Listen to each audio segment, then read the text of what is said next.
I'm Rachel J, and this is Cultivator Kitchen. Today we're making from scratch hummus the old-fashioned way, and it is so delicious. You don't need a blender, and it's really simple. Okay, let's make it. For this recipe, you will need some chickpeas. I'm using dried chickpeas. You could start with canned, as well as half a lemon juiced, 2 garlic cloves, which are going to be grated, some sea salt, and tahini. And if you're using canned chickpeas, you can go ahead and skip to the rest of the recipe, but I'm going to show you how to make chickpeas from scratch. I make these over the weekend. I'll make a big batch and keep them for salads and soups, and of course, homemade hummus. And I just keep them in the fridge. So I'll show you that now, and then we'll get to the hummus.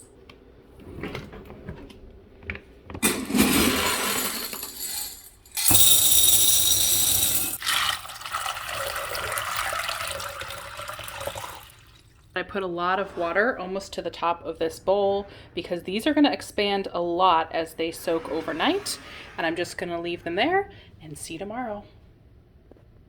Good morning. It is the next day, and as you can see, these chickpeas have soaked up almost all the water that was in this bowl, and instead of being really small, they are now rehydrated and ready to be cooked. So I'm going to drain these and rinse them really well, and then put them in the Instapot. Now that they're in the Instapot, I'm going to put some bay leaves. I just really like to add bay leaves when I'm cooking chickpeas. And now we just cover with water.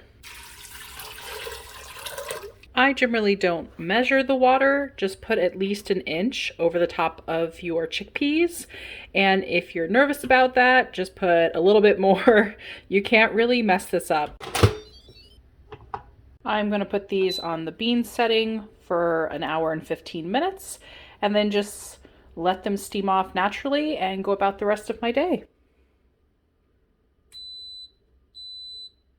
The chickpeas are all done. I'm just going to scoop off this foam and also the bay leaves and discard. The chickpeas should be super soft, so you barely smush them and they will immediately get nice and creamy. I drained off some of the water. There's still a little bit in there, and I'm going to put them in a container until we're ready to make hummus.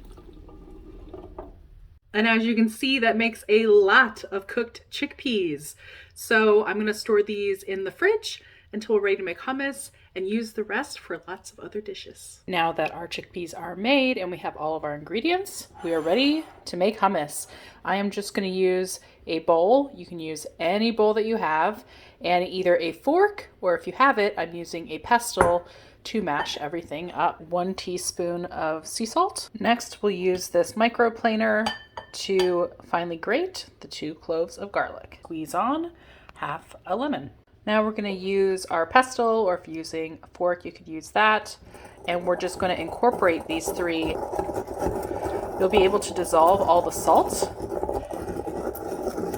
and the garlic will be mellowed out by the citrus, and it's going to be a really good base for our hummus.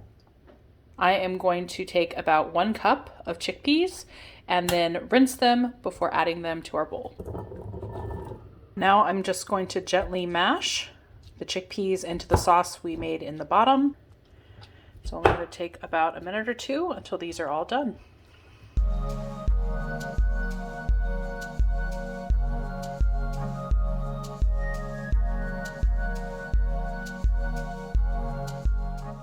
And you can decide how chunky or smooth you would like your chickpeas. Once they're ready, our last step is to add the tahini and then put whatever you want on top. Stir that in until you have the consistency that you're looking for. If your tahini is really thick, you might want to add a little water to thin it out. The one I'm using today is pretty thin, so I'm just going to stir it in.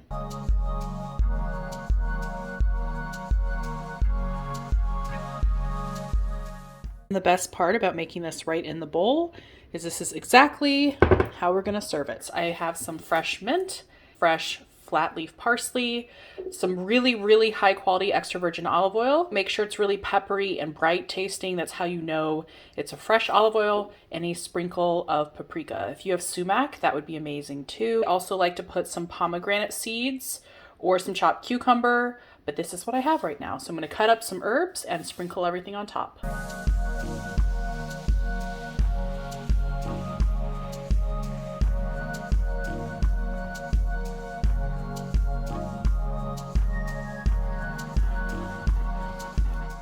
Doesn't that look absolutely delicious and beautiful and flavorful? And you can really add whatever toppings you want. This is a great base.